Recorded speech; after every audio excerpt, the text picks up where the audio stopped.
I am back with a quick update on the Big Brother 26 live feeds after Veto was played and the original Crazy Eyes dating back to the cast interviews. Lisa won the power of veto and will be taking herself off the block, which means will paranoid Angela and her HOH reign be able to target the person she put a big target on this morning in Matt? That seems to be the case, but before we get to that, let's first talk a little bit more about the aftermath of that drama this morning when Angela went after Matt. During that 9 minutes, as everyone's been posting online, the 9 minute tirade that Angela went on against Matt in front of the whole house, Matt brought up his mother and how she would be disappointed in seeing another mother yell at Matt. And then Angela went on to say that his mother would be disappointed in him. And Matt took that personally and has been crying about it all day, which I feel a tinge sorry for him, only because the stuff that Angela was saying was so over the top and false, but also he brought his own mother into that conversation, so like it's kind of his fault that that was getting stated. Angela then went on to have a little conversation with Mackenzie and said that she knew Mackenzie was lying to her about there being a big alliance that Matt and Mackenzie formed, even though that kind of was not the truth. Matt and Mackenzie have gone around barely bringing in Leah into their little threesome. They think they're so much smarter than everyone else that they haven't been able to bring anyone else into an alliance. So Angela gets it wrong yet again. Another thing that happened before the veto was a conversation between Chelsea and I think Cedric and Cam regarding their core alliance. That's the alliance I stated in my last video this morning that I think is the only actual solid alliance so far in the game, is that threesome of Chelsea, Cam, and Cedric. But Chelsea and Cedric seem very keen on their other five-person alliance with Quinn and Brooklyn. And because Brooklyn is not in the collective, which was allegedly formed last night by Joseph and Quinn and Chelsea, Cedric is wanting to tell Brooklyn about that alliance, which I think might be jumping the gun. But also, like I've been stating since the beginning of doing this coverage for the live feeds, take all these alliances right now with a grain of salt. Certainly any alliance with more than 3 people right now, take it with a grain of salt. Everyone is still trying to find their way. I think that was most of the main things that went on before veto. There's also the little flirting with Quinn and Leah, which is getting a certain fan base happy online to see. Look, I'm giving Quinn credit right now as a player, but if we have to see American Corey Part 2, it's the quickest way to have me talking shit about Quinn in every video. I already hate the nerd archetype. I hated that shit last season, and it hurt Corey's game, and it will hurt Quinn's too. So if that goes further than a flirtmance, at least I get to shit on Quinn every week, every day, possibly. Let's get to the veto, though, with Lisa winning the veto, and it was the spelling veto, a classic finally coming back to the main show. It's been a minute. I actually feel like someone's doing something right. I mean, I'm assuming maybe CBS, because I don't trust production to do anything right. We've seen one of the powers in their hands. Grodner and Meeham can't do much right and make any good decisions. So I'm thinking maybe CBS, after last season's fiasco of a bad season, maybe decided to, hey, let's actually listen to the fans for once. And the fans have been wanting some classic vetoes back. We get the spelling veto. Lisa wins, who is on the block. So after her spiraling and going from person to person and kind of making herself a target to some people, now she's safe. And now what she did yesterday maybe helps her, because I do feel like she has an in with Leah. She has an in with Brooklyn. She has an in even with MJ. So Lisa now, I think, is going to be interesting to watch. Her her and her crazy eyes are going to survive, and I don't know if Matt's will survive this week.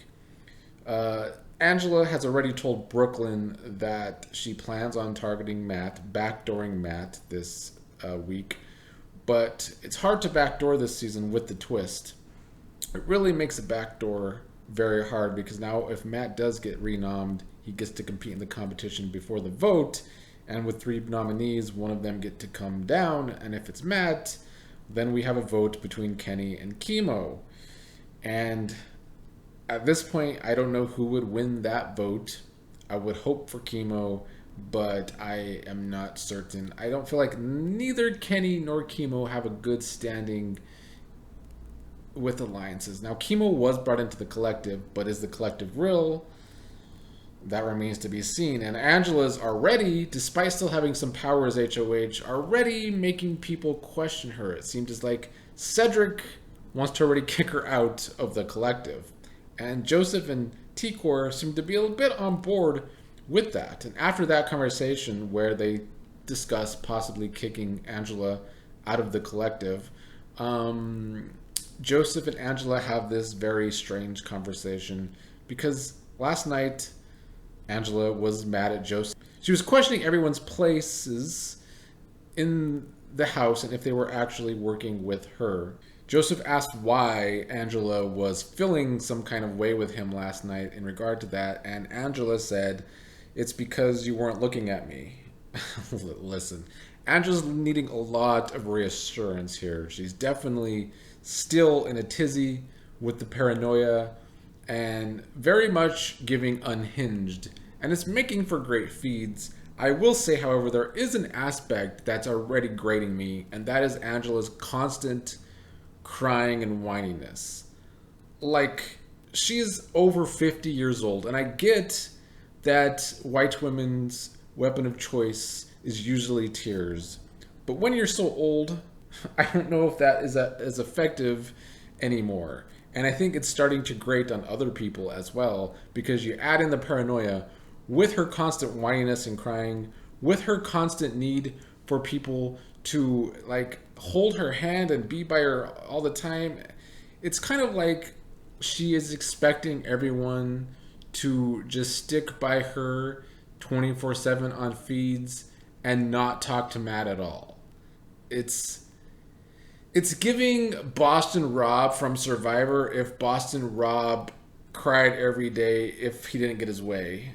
So it's like she wants to be hardcore in her approach to the game, but with all this constant whininess and crying, I don't understand how she thinks she's going to get her way. So if she continues on this trajectory all week where she is just always crying or always whining about something, it's going to be quick on my shit list. She's going to be rising because it's already annoying. I don't like...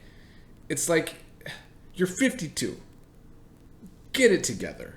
I know I had this question that I just answered on my last video from this morning by Jazz Lady, questioning why the super fans tend to never have a good grasp on the game, like Angela here. And I do think there is just this need to do so good because you're a super fan and you think you know everything about the game, so you start overthinking everything.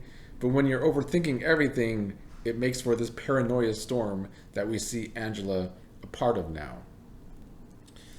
That's mostly all I have for tonight. I will update again tomorrow because I'm sure it will be another eventful night with Lisa now coming off the block and Angela having to make a renom. When she has people questioning her that are close to her like Joseph, or supposed to be close to her like Joseph, that he could be the renom. He's paranoid that he can be the renom because of Angela's unhingedness. She reassures him that it's Matt. But because people like Joseph are feeling that kind of way, it tells you all you need to know about how poorly Angela has played over the past day. It's looking like she can do anything when she's in this kind of paranoia spiral. And it's kind of true. That's how people are feeling, and that's why I did say in my last video I need to see what this does for her game.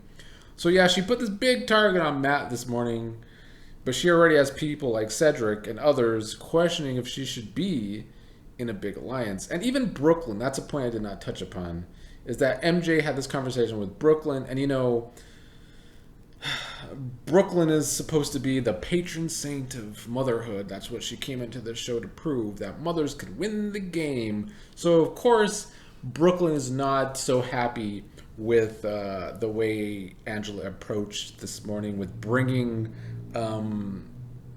Matt's mother into the shit talking, and just Angela being this old mother and going about the way she went about it today. Brooklyn is judging Angela fiercely. So Angela even losing a little bit of a spot with her fellow mother in the cast.